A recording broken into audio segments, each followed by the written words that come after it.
मुंबईमध्ये ज्या local trains आहेत त्याही मेट्रोसारख्या आधुनिक आणि एसी तयार करायच्या आणि त्या संदर्भातला निर्णय झाला होता।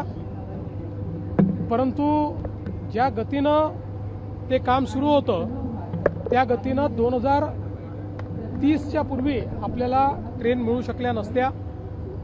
त्यामुळे मध्यंतरी एक बैठक केंद्रीय मंत्र्यांसोबत झाली आणि त्यानंतर त्यांनी केंद्र सरकारमध्ये निर्णय केला आणि केंद्र सरकारच्या ज्या 3 महत्त्वाच्या कोच फॅक्टरीज आहेत त्या ठिकाणी अत्यंत वेगाने या ट्रेन्स तयार करण्याचा त्यांनी निर्णय घेतलाय आणि प्रयत्न आहे की यातली पहिली मालिका ट्रेन्सची ही 2027 मध्ये यावी आणि त्यानंतर पुढच्या 2 वर्षामध्ये 2029-30 पर्यंत मुंबईच्या सगळ्या लोकल मेट्रोसारख्या आधुनिक, स्वच्छ, सुंदर आणि एसी व्हाव्यात।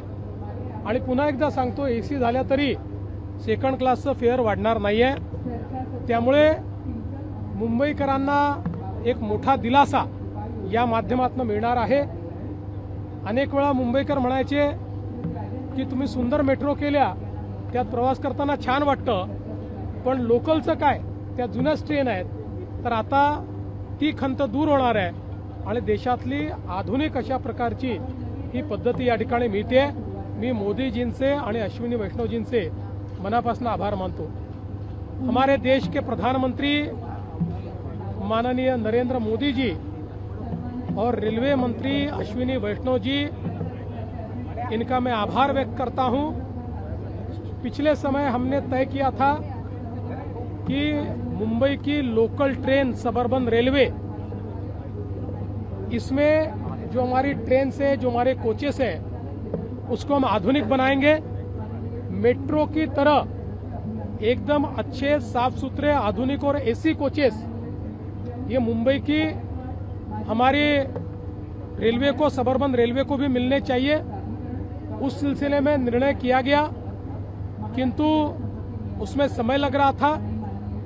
केंद्रीय मंत्री अश्विनी वैष्णव जी ने कल ही निर्णय किया कि जो हमारी केंद्र सरकार की आधुनिक रेलवे कोच फैक्ट्रीज है, जहां वंदे भारत ट्रेन बन रही है, वो 3 फैक्ट्रीज में अब तेजी से इन ट्रेन्स का निर्माण होगा, इन कोचेस का निर्माण होगा और इसकी फर्स्ट सीरीज 2027 में आएगी और 2029-30 तक मुंबई की सभी सबअर्बन ट्रेनें ये मेट्रो जैसी सुंदर, साफ सुथरी और एसी होगी और सेकंड क्लास एसी का फेयर नहीं बढ़ेगा, ये तय किया गया है। और इस घोषणा के लिए मैं हमारे मंत्री जी का बहुत बहुत आभार व्यक्त करता हूं। संसद सत्र हंगामे की भेंट चढ़ गया, कैसे देखते हैं पूरा संसद सत्र इस बार हंगामे की भेंट चढ़ गया है? शिवन जी कैसे देखते हैं संसद सत्र हंगामे की? विरोधी पक्षामध्ये संसद फेस करायची हिंमत नाही। हे पळपुटे लोक आहेत, भगोडे आहेत।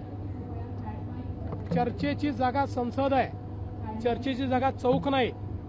जर भारतरत्न डॉक्टर बाबासाहेब आंबेडकरांच्या संविधानावर तुमचा विश्वास असेल तर हिम्मत दाखवा आणि संसदेत चर्चा करा।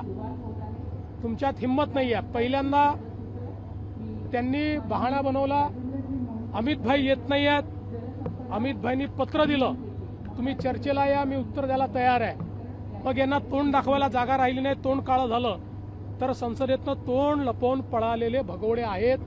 यांना लोकशाही मान्य नहीं, ये लोकशाही विरोधी है। संसद देखिए, विपक्ष भगोड़ा है, ये चर्चा से भाग रहा है, ये संविधान दिखाते हैं। संविधान में डेमोक्रेसी का सबसे बड़ा फोरम ये लोकसभा है और सबसे बड़ा आयुध ये लोकसभा की चर्चा है। लेकिन ये लगातार चर्चा से डरते, क्योंकि इनको पता है चर्चा होगी तो इनका दोगला चेहरा भी बाहर आएगा, चर्चा होगी तो झारखंड में भी सवाल आएंगे और उस पर उनकी चुप्पी, उसका भी जवाब देना पड़ेगा। चर्चा आएगी तो उन्होंने क्या किया इसके ऊपर भी जवाबदेही बनेगी। इसलिए चर्चा से भागने का काम उन्होंने किया। पहले तो बहाना बनाया कि अमित भाई जवाब नहीं दे रहे, इसलिए हम चर्चा नहीं चाहते। अमित भाई ने तो राइटिंग में बता दिया कि मैं जवाब देने को तैयार हूं, तो भगोड़े भाग गए, सामना करने को तैयार नहीं है। ये संविधान को अपमानित करते हैं। इनको युवाओं से लेना देना नहीं है, शिक्षा से लेना देना नहीं है। इनको केवल हंगामा खड़ा करना है, केवल टीवी पर दिखना है, केवल विरोध करना है। इसलिए मुझे ऐसा लगता है कि इससे बड़ा भगोड़ा विपक्ष मैंने देखा नहीं।